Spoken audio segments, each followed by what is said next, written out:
Oi, pessoal. Essa é a parte 2 da aula sobre relés de sobrecorrente 50-51. Na aula passada, a parte 1, que eu vou deixar linkado aqui no card, nós tratamos do relé de sobrecorrente 50-51 de indução e também estático. Nesse caso aqui, nessa aula, nós vamos tratar do relé digital. Então, vou passar uma introdução teórica sobre o relé digital 50-51 e depois vamos realizar alguns exemplos. Iniciamos os nossos estudos comparando as curvas dos relés secundários digitais com os relés de indução, uma vez que os relés de indução eles são fabricados com uma única família de curva disponível, enquanto os relés secundários digitais eles podem utilizar qualquer tipo de família de curva dentro de um mesmo relé. Então, para a função temporizada, normalmente são definidas 5 famílias de curvas de atuação, porém, aqui nós temos vários outros exemplos. Essas curvas são curva de tempo definido, em que não temos o tempo inverso, curva de tempo inverso, normalmente inverso, muito inverso, curva de tempo extremamente inverso, inverso longo, ultra inverso, e essas duas curvas aqui um pouco diferentes, que é IT e I2T. Essas curvas, ao contrário dos relés de indução, que depende da equação do relé, elas são definidas por meio de equações programadas dentro do processador desse relé digital. Essas equações são definidas de acordo com normas. Eu trago aqui duas normas, que são as principais, a IEC e a I3E. A primeira delas é a IEC 60255, que trata dessas 4 curvas aqui: inverso padrão, muito inverso, extremamente inverso e tempo definido. Elas dependem basicamente de um TMS. O TMS é o ajuste do multiplicador de tempo. Ele é referente, ele é equivalente àquele DT do relé de indução. E ele depende desse IR. Esse valor de IR nada mais é que a corrente que passa pelo relé dividido pela corrente de ajuste do relé. Então, vamos supor que eu tenho um relé ajustado para, por exemplo, 2,5 amperes. E no meu relé está passando uma corrente de 250 amperes. Então, vou pegar 250 dividido por 2,5. Nós teremos uma corrente IR igual a 100. Nada mais é que, lembrando, esse IR aqui não tem unidade, Eu cortei a parte de cima com a parte de baixo. Então, nada mais é que aquele fator de multiplicação que nós estávamos utilizando como sendo M. Basicamente, ele depende desses dois valores. De acordo com essas constantes, nesse caso aqui, 0,02, 0,14, ele vai definir o tipo de curva diferente. Já a norma I3E, que é essa aqui, ela define essas 5 curvas aqui: moderadamente inverso, muito inverso, extremamente inverso, CO8 inverso e CO2 inverso de curta duração. O princípio é o mesmo, ele utiliza algumas constantes para obter essas curvas, e o valor de IR também é o mesmo definido anteriormente, que nada mais é que aquele multiplicador, aquele M, aquele múltiplo da corrente de ajuste. E temos aqui, ao invés do TMS, nós temos um TD, que é a mesma coisa que o DT, só que está em português, O outro era DT de dial time, e aqui é TD de tempo de dial, também chamado de ajuste de multiplicador. O princípio entre as duas normas é o mesmo. Lembrando que essa norma aqui é I3E e a anterior é IEC. Essas curvas aqui comparam as duas normas, a I3E e a norma americana. Então, nós temos aqui as curvas definidas pelas primeiras equações apresentadas à esquerda, e à direita aqui o equivalente a essas curvas definidas pelas equações do último slide. Vocês podem observar que as curvas são bastante parecidas, bem próximas. Além das curvas definidas pelas equações anteriores, pode ser empregado em relés digitais as curvas IT e I2T. Essas curvas são normalmente destinadas à proteção de máquinas térmicas, como por exemplo motores, geradores e transformadores. A temporização, né, a equação que define essas curvas, são apresentadas na sequência. Temos aqui a curva IT. Notem que temos um comportamento linear, né, de acordo com a elevação da corrente, ao contrário das outras curvas inversas. Então, essa equação aqui é que define a curva IT. A curva I2T, que está muito relacionada à integral de Joule, ela é parecida com a curva IT, porém nós temos esse índice quadrado aqui da divisão entre a corrente que passa pelo relé dividido pela corrente de acionamento. Lembrando, esse valor aqui é equivalente àquele IR. Uma grande vantagem dos relés digitais frente aos relés de indução, os relés eletromecânicos, né, é justamente a comunicação com o sistema de operações do sistema. Então, esse relé normalmente possui duas interfaces seriais. A primeira delas é destinada à conexão com o computador, onde está residente, né, um software de supervisão e controle. Nesse caso, todos os parâmetros podem ser inseridos por meio dessa comunicação, dessa porta de comunicação, e também a monitoração do relé.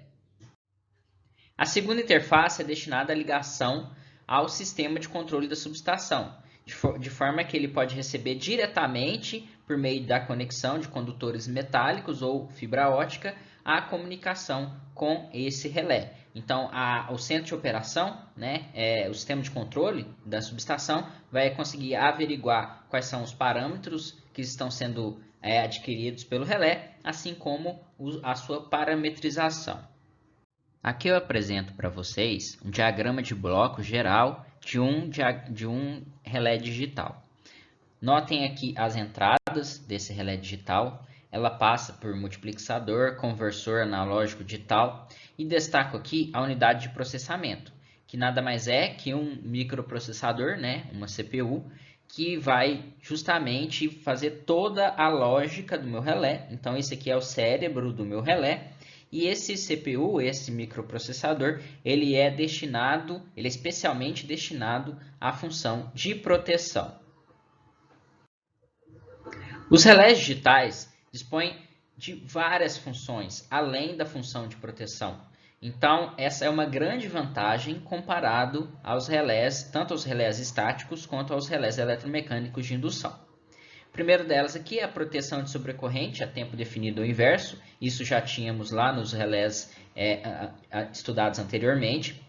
Intertravamento reverso utilizado na proteção de barra, proteção de falha do disjuntor, indicação dos valores de corrente e carga, o que não existia nos relés já estudados, oscilografia de falhas, o que é importante para identificar o tipo de falha, disparo com rearme elétrico, sinalização por fase e neutro, entradas e saídas programáveis, que são bastante úteis, funções programáveis, indicação de corrente, registro de eventos e diagnóstico, autossupervisão. Então, ele automaticamente consegue identificar erros, né, dentro da lógica interna dele, e comunicação serial. Uma nota importante em relação à unidade sobrecorrente temporizada é que ele opera de acordo com o valor eficaz da corrente que chega nos seus terminais, né, que vem lá do meu TC, e ocorre uma partida, também chamado de arranque, quando o valor da corrente medida supera 1,5 vezes o valor da corrente ajustada. Então, se eu tenho uma corrente de ajuste de 2 amperes, ele só vai começar a contar o tempo quando a corrente superar 2,1 amperes. Aí, quando ele chegar nesse patamar, ele vai começar a contar o tempo. E ele vai voltar ao estado normal, ou seja, ele vai desarmar o tempo que ele estava contando quando essa corrente fica abaixo de 2 amperes. Nos relés digitais, a unidade de tempo definido possui um temporizador ajustável. Quando a corrente no relé atinge a corrente ajustada na unidade de tempo definido, o relé conta o tempo programado e gera um pulso de disparo para os seus bornes. Então, vamos supor que o nosso relé foi parametrizado para uma corrente de 2 amperes, e também um tempo definido igual a 0,5 segundos. Então, a corrente, enquanto ficar abaixo de 2 amperes, ele não vai acontecer nada. Ultrapassou de 2 amperes, seja, por exemplo, 2,1 amperes, ou então 50 amperes. Independente do valor da corrente que vai passar, desde que seja acima do valor de arranque, ele vai contar 0,5 segundos e vai enviar o sinal de disparo para o disjuntor. Falando agora sobre a unidade instantânea, de forma geral, ela se comporta de acordo com dos dois valores de corrente, ou o valor de corrente eficaz, né, RMS, ou o valor de corrente de pico. Isso é parametrizado dentro do relé. Aqui é mostrado os três comportamentos da curva, né? A curva temporizada, a curva de tempo definido e a unidade instantânea. Então, a curva temporizada, que é de tempo inverso, ela possui uma temporização menor quanto maior o valor da corrente. A curva de tempo definido, independente do valor de corrente, ele vai manter sempre constante o tempo de atuação. E a unidade instantânea, uma vez que ultrapassou o valor de ajuste, ele vai instantaneamente solicitar a abertura do disjuntor. Uma nota aqui é que eu posso omitir um ou mais dessas curvas. Então, eu posso utilizar, por exemplo, somente a curva temporizada junto com a unidade instantânea, que normalmente é feito dessa forma. Eu posso também utilizar somente a curva de tempo definido, sem utilizar as demais unidades. A unidade de neutro dos relés digitais 5051, chamado de 5051N, né, elas possuem os mesmos aspectos dos relés de fase, tanto a unidade temporizada quanto de tempo definido e instantâneo. Uma função empregada no neutro é a unidade temporizada de neutro sensível, justamente para faltas de alta impedância. Então, eu chamo essa unidade de 5051NS, de neutro sensível.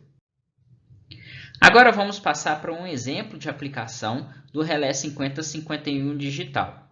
Nesse caso aqui, nós vamos utilizar, como nesse exemplo, o relé URP 7185 da Pextron.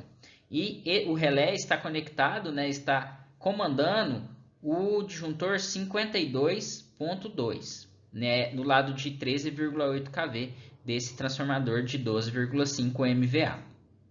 A corrente de curto-circuito no barramento trifásico do lado de baixa, lado de média, né, é 11 kA, que seria a corrente de curto-circuito nesse barramento aqui de baixo. Aqui a corrente trifásica é 11 kA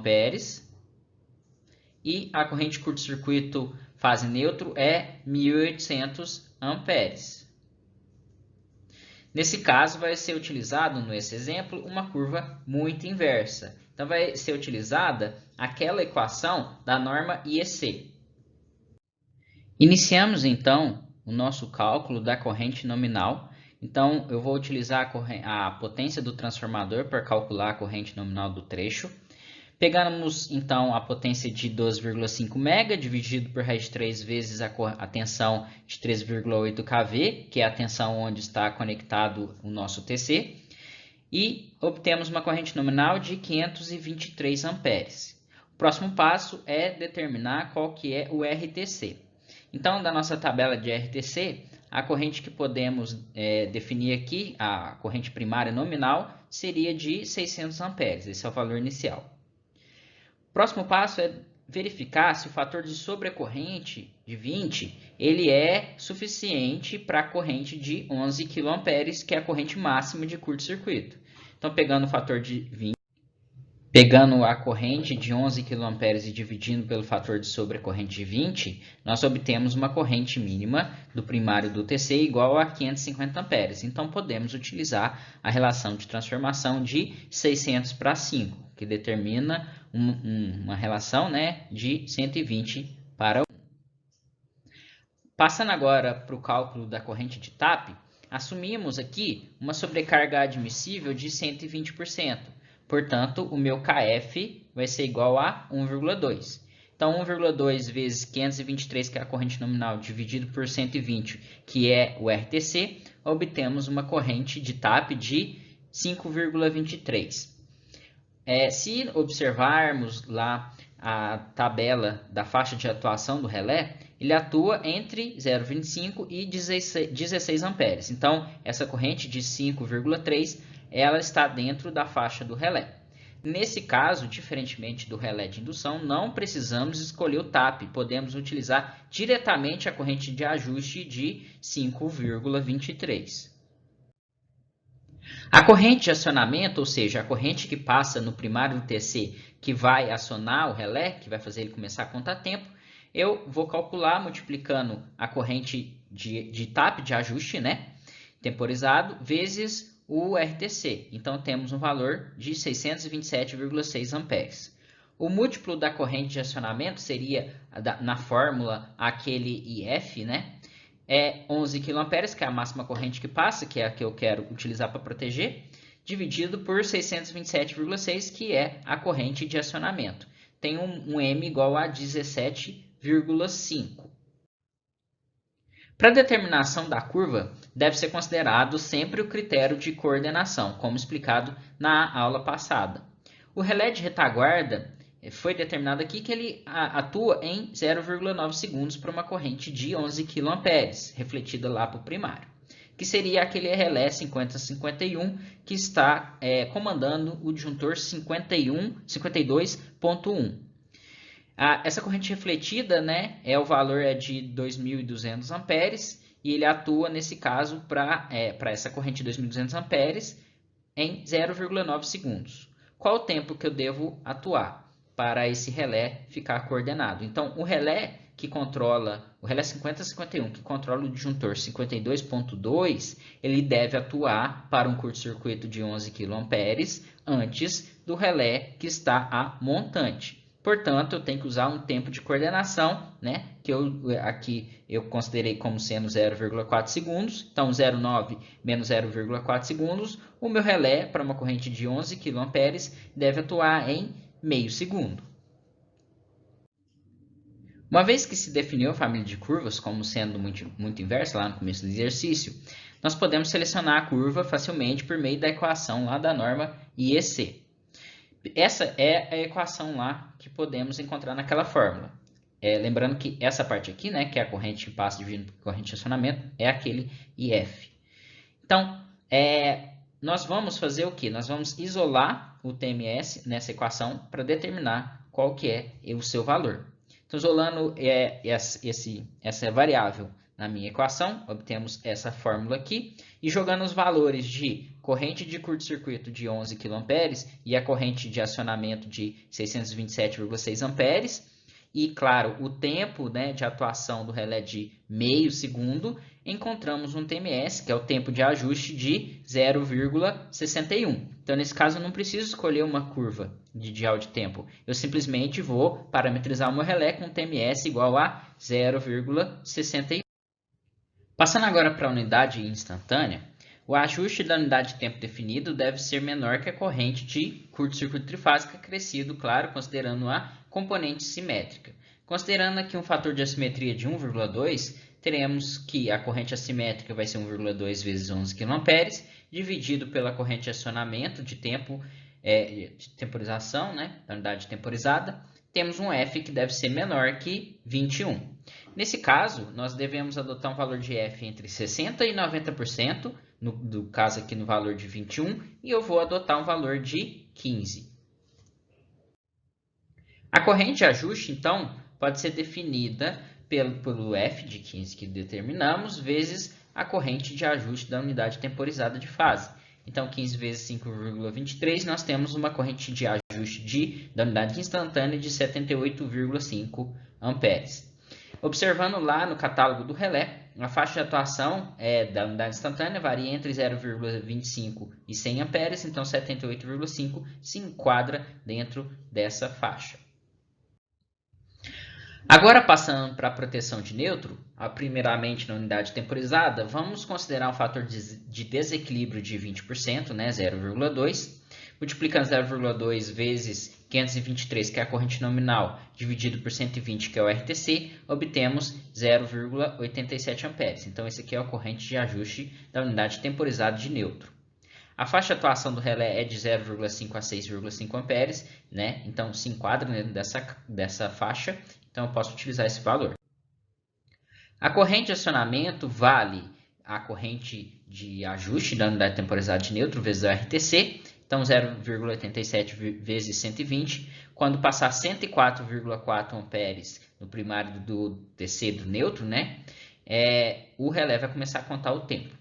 Nesse caso, nós vamos calcular o múltiplo da corrente de acionamento utilizando a corrente de curto-circuito monofásico, que é 1.800 amperes. Então, 1.800 dividido por 120 vezes 0,87, que nada mais é que o valor da corrente de acionamento, nessa parte de baixo, nós obtemos um múltiplo de 17,2 amperes. Da mesma forma que lá na unidade temporizada de fase, aqui na unidade temporizada de neutro, a seleção do tipo de curva, né, vai ser em função do projeto de coordenação. Nessa condição, deve ajustar o relé no tempo de 0,3 segundos, considerando nesse exemplo que o tempo obtido no relé de retaguarda foi de 0,7 segundos. Né? Então, é 0,7 menos 0,4, obtemos um valor de 0,3 segundos para a nossa parametrização. A curva pode ser determinada da seguinte forma. Nós vamos isolar o meu TMS, né? Inserir aqui a corrente de curto-circuito monofásica, a corrente de acionamento do relé neutro e o tempo de 0,3 segundos. Jogando esses dados, obtemos um TMS aqui de 0,36 segundos. O ajuste da unidade instantânea agora de neutro deve ser menor que a corrente de curto-circuito monofásica, claro, considerando o fator de assimetria. Então, 1,2, que é o fator de assimetria, vezes 1.800, que é a corrente de curto-circuito monofásica, dividido pela corrente de acionamento do relé de neutro, obtemos um F menor que 20,7. Um valor entre 60% e 90% desse valor de 20,7 escolhido foi de F igual a 13. A corrente de ajuste ela vai valer 13, que é o F, vezes a corrente de ajuste da unidade temporizada de neutro. Então, a corrente de ajuste da unidade instantânea de neutro será de 11,3, que está dentro da faixa que varia ali entre 0,15 e 50 amperes. Finalmente, né, devemos considerar que a corrente de acionamento, a corrente que vai passar no neutro, que é de forma que vai fazer o relé atuar de forma instantânea, vai ser o RTC vezes a corrente de ajuste de neutro, de instantâneo de neutro. Temos então 120 vezes 13 igual a 1.560 amperes. Esse 1.560 amperes deve ser menor que 1.800 amperes, então essa condição está satisfeita. Bom, pessoal, é isso que eu queria mostrar para vocês, né? Sobre os relés sobrecorrente 5051 digitais. Eu sugiro que vocês façam a atividade no Moodle. Essa atividade ela vai valer a presença de vocês na semana e, além disso, ela vai compor parte da nota final de vocês. Também leem a apostila relacionada a esse tópico, que tem maiores detalhes, e também entrem em contato caso tenha alguma dúvida. Entre em contato por e-mail, pelo fórum do Moodle, ou então no nosso servidor Discord no horário de plantão. Muito obrigado pela atenção de vocês e até mais.